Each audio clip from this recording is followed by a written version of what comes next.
Nothing says low-key like a $1.5 billion LED guitar lighting up the Florida sky. Today, I'm trading shots for slots, weaving through the Hard Rock Casino to meet a man who treats poker like combat. They didn't just let me in, they handed me the press pass. Full clearance to film inside the poker room. My guest? Harrison, nightclub manager turned poker pro, and the mind behind Miami Phil. He's played through brutal downswings, chased the graph back into the green, and still shows up with the discipline most pros fake. This is Seminole Hard Rock. The stakes high, the grind intense. Pull up a chair, Harrison's already in the pocket. What's going on, man? What's up, hon? How you doing? Where have you brought me? We are sitting in the ballroom of the Seminole Hard Rock Casino during the Seminole Hard Rock Poker Open. It is a major events poker tournament series that comes once a year and is part of 4 other major series that makes a pit stop here in South Florida. What do you think the net worth is in this room right now? That's a great question. I mean, so over here they're playing a $25,000 buy-in Super High Roller.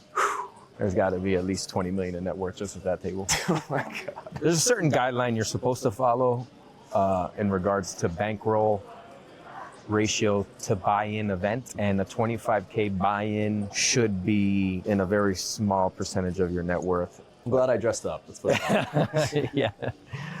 High stakes. Well, let's start at the beginning here. I know Harrison. We've seen some of the craziest nights imaginable together. We have. We spent a decade together. I've side seen you by air side. guitar in the middle of a busy nightclub with dollars flying through the air, and For good you've times. been able to manage and host some of the best parties ever thrown. And I don't think it's a Absolutely. stretch to say something like that. So Right. I know who you are, but introduce yourself. All right. I grew up on Miami Beach, born and raised on Miami Beach. Finished high school a little early. Started in the workforce at about 16 years old with a company that was at the Miami Beach Convention Center. So I started off in hospitality, food and beverage management, with the #1 hospitality provider for sports centers, arenas, and convention centers. Yeah, 16 is a super young age. Yeah, I was doing that part of OJT, which was a program in my high school where I was able to essentially leave school early after lunch as long as I had a job. So as long as I had good standing at work, I was able to leave and make money for myself at 16. It's a good deal. Yeah. And from there, I just went full time at work. I tried to get into college, but that didn't work. I already had bills, I already had a girlfriend, I already had a fancy car. And I was like, I was out and about. So I didn't see Yeah, you're really skipping steps in life. Yeah, I spent 9 years at the convention center where I was able to go from a food runner and busser after school to a full-time operation food and beverage manager. So from there, the convention center underwent like $1 billion renovation, and it was either farm out my salary, travel around the United States, leave behind my parents, or hit the ground running and figure where I was gonna land. And at the time, one of my best friends was working at the club. They told me, I'll set you up with an interview. And I took that as a major opportunity to get into something that was groundbreaking. Little did I know that opportunity went on to be a groundbreaking signature at the most revolutionary nightclub to ever enter the world. And that club is Love in Miami. And that's a whole story within itself. Yeah, man. So it's been an interesting ride the last 20 years. We've got some stories. We do. Not all the best for camera right now, but maybe another time. Yeah. But right now, I want to talk about, when did poker enter your life? I got into poker probably when I was like 19 years old. I was playing cash games. I didn't know anything that I was doing. At that time, poker was very alive and very publicized. ESPN, everybody knows the Moneymaker era, where Moneymaker turned his fortune from starting in a $30 satellite. He basically bought a satellite ticket where he had to win, and he went on to win the main event. So that really started what everybody refers to as the poker boom. Would you say that inspired you? I was very young at the time. I must have been like 10 or 12 years old around that time. So I didn't understand it, but I understood that it was a lot of fun and there was a lot of money involved, right? Didn't have a clue what I was doing, lost a bunch of money for the first 2-3 years. Sounds like me. It's all of us, man. We get our feet wet, we don't really know what's going on. Yeah, when did you feel like 10 years ago. You were hooked? 10 years 10 years ago, yeah. Where I moved up in the States, I went from playing casually 1-2 to playing 2-5, where the jump. stakes are a little bit higher. You go from having roughly 2,000 at a table to having about 10,000 at a table at a time. So there's a lot of money involved with that. I was gambling at a very high level, not poker. I was gambling against the casino, I guess you could say. I was playing baccarat and craps, and I was taking multiple trips a year to Baha Mar. Baha Mar had a grand opening in 2017, that's in the Bahamas. And the first trip I went, I won an absurd amount of money. What's an absurd amount of money? 70,000% of your money. 70,000%. 70,000% of your money. Yeah, I'll take that. And it was 2 days of blunder, okay? And I was on the high roller scene in the casino in Baha Mar for almost 10 years. It came to a turning point, and I was in the Bahamas with a good friend of mine who's actually over our shoulder here playing the high roller event, and we were there for a very large series that travels. I said, what do I need to do to get into poker professionally? Because I hadn't had the clue. You know, his name's Noah Schwartz. He's sitting over there. He's a highly decorated pro, millions and millions in earnings. At one point was the #1 grossing poker player out of Florida. He has a very, very decorated resume. Who do you go to when you know nothing? You go to the first person you know you can rely on, right? And I went to him and he said, look, you definitely have an edge with gaming. You understand high stakes. You've been playing against the casino at a very large buy-in for a long time. So you definitely have a lot of courage in you. And a lot of times with poker, it's the courage to face a bluff and call it. Because a lot of times somebody's bluffing you, trying to get you off the hand. So he said, look, with a lot of practice and a lot of studying the game, you can go far.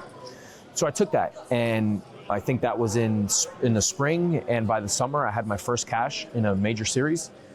I ended up that year with 2 min cashes. I don't want to act like it was anything special, but it taught me that it's possible, right? So from there we went into 2024, and I had my worst run of poker. I didn't cash 1 tournament series for the entire year. I came into December like, okay, what the hell did I get myself into? Is this really for me? Yeah. And, again, going back to the drawing board, talking to friends, talking to pros, it takes a real champion to survive that and succeed with anything in life. You get knocked down, you get back up and you win. Yeah. That's what it's about a lot of the time. So right now, my record has grown to 12 or 13 cashes, 1 first place finish, 1 second place finish, multiple top 10 finishes, multiple WPT final tables. And for me, the changes that I've made in my game and brought to the felt made a difference. And I want to bring that back to the game and share that with the poker community. Congratulations on not only the wins and the placings, but also digging yourself out of the bad beat. With poker, like anything, every single hand you're at a table. And every single hand you face, you could potentially face elimination, or you're going to lose a big part of your stack, or you're going to win. So you have to constantly adjust. You're constantly adjusting your thought process. You're constantly adjusting everything that you're doing, your posture, your facial expressions, your hand movements, your breathing. Everything comes into factor when you're playing at this level, because the person next to you is trying to kill you every second of the game. Plain and simple. Poker is war, and it needs to be taken that seriously. If someone's never seen you play before, what's one thing that they should know about you at the table? It's an oxymoron in poker. Poker, you never want to give away anything about yourself. People are constantly trying to exploit you based off of tells and information they think you're giving up that they can in turn use against you down the road. Sounds like an ex-girlfriend. For sure. Which is why I'm single. But I was sitting with a pro, and he's like, hey, bro, your game is great. Here's some tells about yourself that I noticed. Oh, he read you. And I couldn't believe it. Wow. I was so torn by it, because I try to be so stoic at a table or so all over the place that nobody's going to get anything. And I'm mixing in both. So it's like, well, what is he coming with? Or what does he have? Or is he checked out? Is he not focused? But wow. Really, I'm sitting on the nuts. So that's scary. Yeah, it's very, very, very scary. But so, like, to answer that question is I can't give you that, because that's something that somebody's going to have to try and get out of me. But it's terrifying to have a complete stranger sit across the table from you and tell you things about yourself that you've never even noticed. I don't know if anybody, do you go to therapy? It's a personal question. I use AI for therapy like everybody else in 2025. So, okay, it's true, okay. But, in therapy, you're sitting with a human being, right? And the human being is telling you things about yourself you don't particularly want to hear, but you have to address.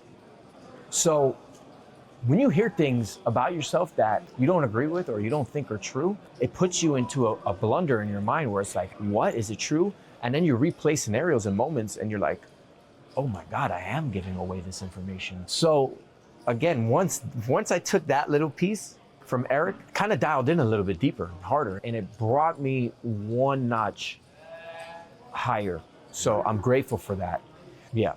So financial stakes are high. Emotional stakes are now obviously very high. Mm-hmm. What's at stake for you tonight, professionally and personally? Man, I need to add something, and I want to be very clear about this current time that we're sitting across from each other. I'm in the middle of, aside from 2024, I am in the middle of my worst run in a series that I've ever experienced, okay? And I don't want to sit here in front of you and in front of a camera and pretend that I'm the best or my game is so great and I cash every single game that I sit in or I cash every single tournament that I play in, because it's just not true. To be perfect is unachievable. And if anybody, even at the top level, says otherwise, they're lying. This game, this arena that we play in is meant to break people. The game itself mentally destroys people. So when you ask me what's at stake today, given that today is the last and final day of this series, and I just busted every single tournament that I played at an unfathomable amount, it's past a financial gain at this point. For me, it's just saying, hey, get back in the game. Let's try to score on 4th and goal. So we're at stake tonight. It's not about the gamble. It's not about the performance. It's about the hardware. And sometimes you're put into positions and spots that you're going to take major risks to get that. And you're going to be put up against a wall. You have no other outcome other than to fight. So I'm here to fight. I'm here to perform my best and do the best that I can. And that's all that I can do. Walk me through your pregame ritual. I mean, every athlete in every major sport has a way to get themselves in the zone. You very much have to be in the zone when you're playing a sport like this. 100%. It's a great question, Vaughn, because it is the most overlooked and most important piece of the puzzle when getting ready to embark on a tournament or an entire series. With anything in life, there's a lot of practice that comes in to be successful at anything you do. A lot of studying, a lot of repetitions, practice, playing, but nobody really takes into consideration the mental factor. It's an everyday lifestyle, right? And you want to be the optimal human. You want to be healthy. You want to be in shape. You want to go to the gym and perform to your highest ability. But I think it's very important that preparation mentally is the key to success. Preparation with a diet and what you eat. Mind you, we're sitting at this table for a minimum of 8 hours. To get somewhere close to the money or in the money, you're playing for at least 8 hours. That's 8 hours of constant thought processes.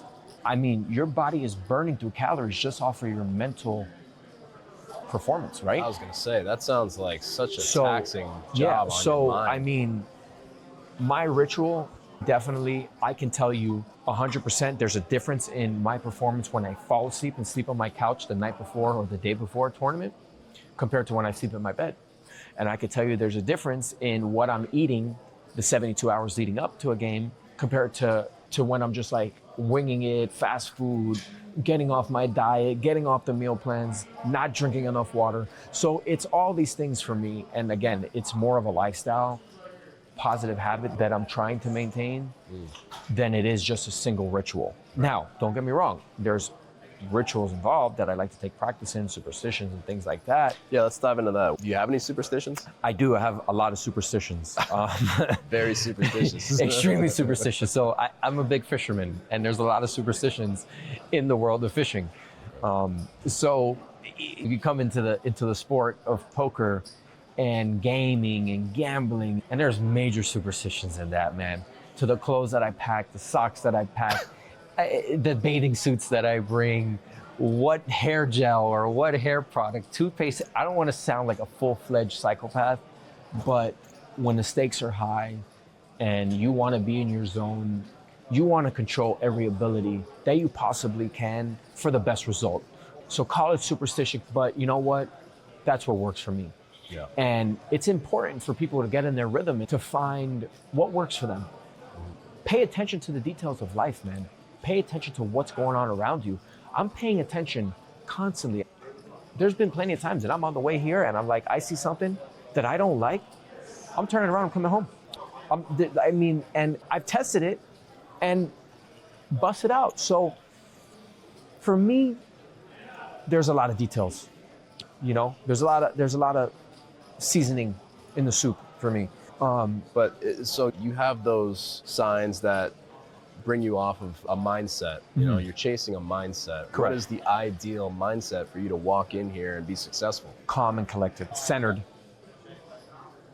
And It's like golf. you want to have ultimate mental clarity, you know, and that's so important, man, because I've been playing this game and been in a relationship and a past experience where I'm talking about I'm way out front with a chip lead and then I'm cruising into the money and I receive a message and it just completely explodes my game and it's over. Throws you and off. I lose it.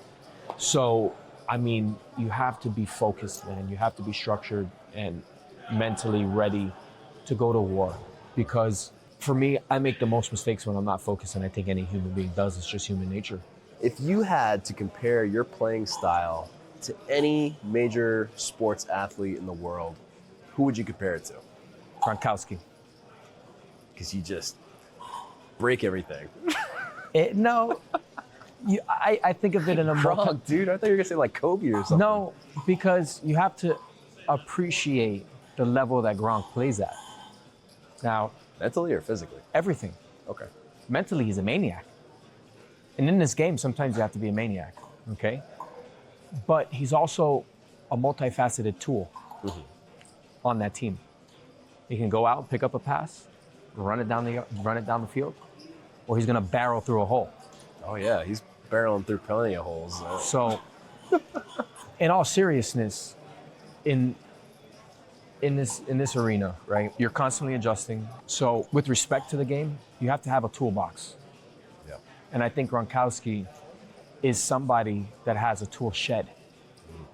Won multiple championships. It's proven his ability to adjust on the field, in game, in big pressure situations, just proves himself. Definitely somebody that left his mark on the trophy because Absolutely. he spiked the trophy, but he earned the right to do that. Correct. Not many people can do that. So, Correct.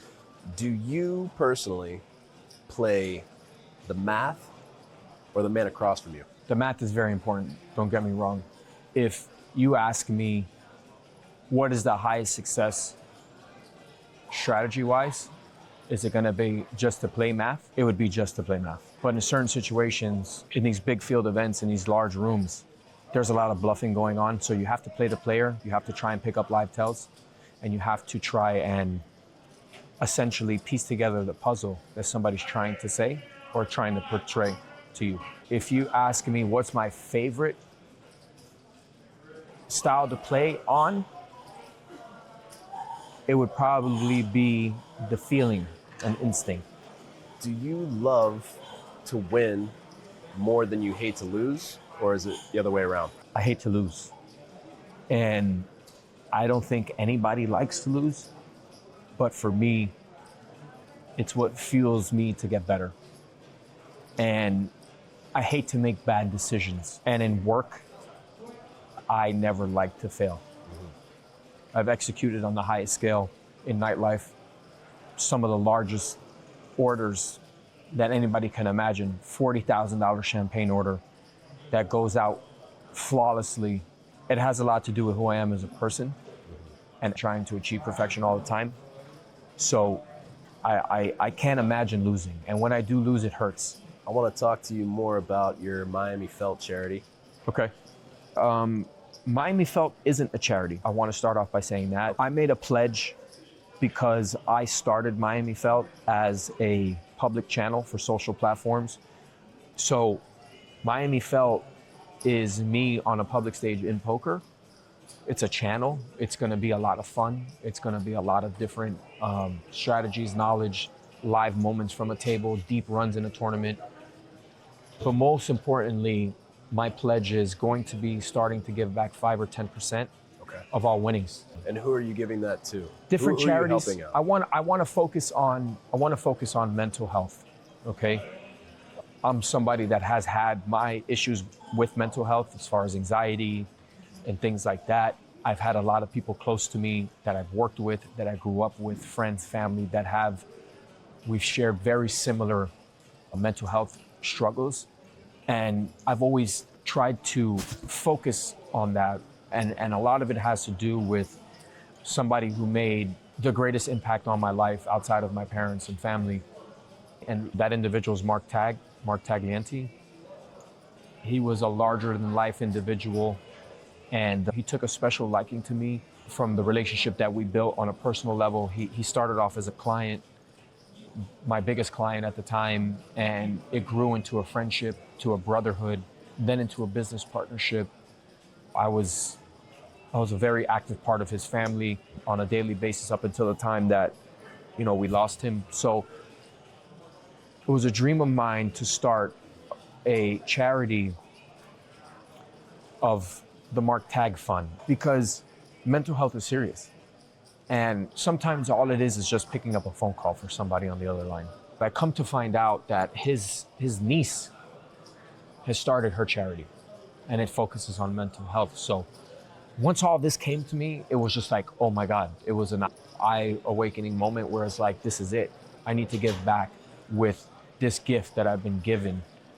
So that's what Miami Felt is. It's going to be so many different directions and what it brings to the game, but most importantly, it's really going to be about giving back. We're taking away from Miami Felt by just calling it simply a charity. It's more than that. It's more than that. It's a community. I want it to grow to be something that, even if we attach ourselves to a hotline, you understand, to where that I shared with you, I'm in the middle of my worst run in the tournament series that I've ever experienced. There's other individuals that are playing beyond their bankroll, that are chasing the dream, that are chasing the success, don't understand the dangers or the waters that they're treading in. And if we can be part of a resource for a community that needs help, or helping people find the right person as like a guiding light amongst all the other things that Miami Felt is, then I want it to grow to that too, because that speaks to the level of giving back and helping. So it's not all about the clout. It's not all about the fame. It's not all about the trophies and all that with Miami Felt. Me as an individual, that's something different. Yeah. I want it. That's admirable. I'm working for it. You understand? But Miami Felt something different. Miami Felt is the felt. It's a table where 9 to 10 guys and girls can get together and put all their differences aside and play. Right. Chase the dream, have fun, forget about, you know. That's a good lead into my next question, which is, if you could sit at a table with anybody through history, past or present, what's your dream poker table look Jesus. like? Jesus we could take him as an answer, sure. He's the dealer. He's keeping track. Yeah, he's the dealer. He is dealing the cards, that is There for you go. sure. I'll give you your first one. Wow, man, that's a question. George Washington. Yeah, why not? George Washington. Is that because He's the founding father of the country. So there's a lot of different things that I'd love to sit across with George Washington. you just want him because he cannot tell a lie? I don't know. It's an easy tell. Well, take it You're easy, gonna- you're man. gonna take all What are his you money. saying? What are you saying? Take it easy. But sure. some of the poker greats, Phil Ivey, I think, is somebody that I look up to a lot for many different reasons. Yeah, I think it would be a well-balanced poker table. So I can't really pinpoint everybody at this time, but it'd be a mix of like somebody that's larger than life, a comedian, maybe a couple poker pros, and a close friend. Well, I'm sure your buddy Mark Tag would be there as well, based off of everything that you told me and everything that you're currently playing for. That would be an important person. Thank you for right that, there. Mon. Yeah, for sure. Of course. So I want you to finish this sentence for me. At the poker table, I am At peace. at peace. And not because I'm escaping reality, but poker requires you to be so in the moment and so dialed in. You don't have time to think about the outside world. The only thing that matters is the hand that you're dealt, the cards that come in the community, and how you're gonna play, and the next hand that's coming. So it's more about being in the moment and not really focusing on the future or what's going on outside or what happened yesterday or what happened on the way here or why. I'm at peace when I'm playing poker. Coming and sitting and taking my seat at the felt, pulling up a chair, I'm in the moment. Yeah, I mean, I can see that in various sports, people tend to feel comfortable in their sports' respective chaoses. For sure. And for you, I feel like you on the felt is you being your own gladiator in the arena. Absolutely. I mean, Vaughn, have you ever played poker? No. For somebody that has never played, I think that is probably the best example of what I'm saying. And I have a new appreciation for it, having spoken to you today, because on the surface, it just looks like a fun time. It's maybe something you do casually with friends, but there's a difference between playing catch in the backyard with the pigskin and then being at the Super Bowl. Absolutely. And that's where we're at right now. Correct. So, this is a different arena, and absolutely, again, you nailed it. I look forward to seeing you progress through this and to see how far your charity goes, which we know is more than a charity. It's a community, like you said. See that formulate into something bigger than life. I can't wait to see it. Thank you. Awesome. Thank you for stopping by today and inviting us to your world. Well, Vaughn, I think the thanks goes out to you and what you're doing in your field, and anybody that steps up to the public stage and uses their voice for the betterment of the world deserves all the credit in the world. So thank you for taking the time, and thank you for being yourself, man. Awesome. So Awesome, man. thank you. Good seeing you. Good seeing you, brother. Take care. You too.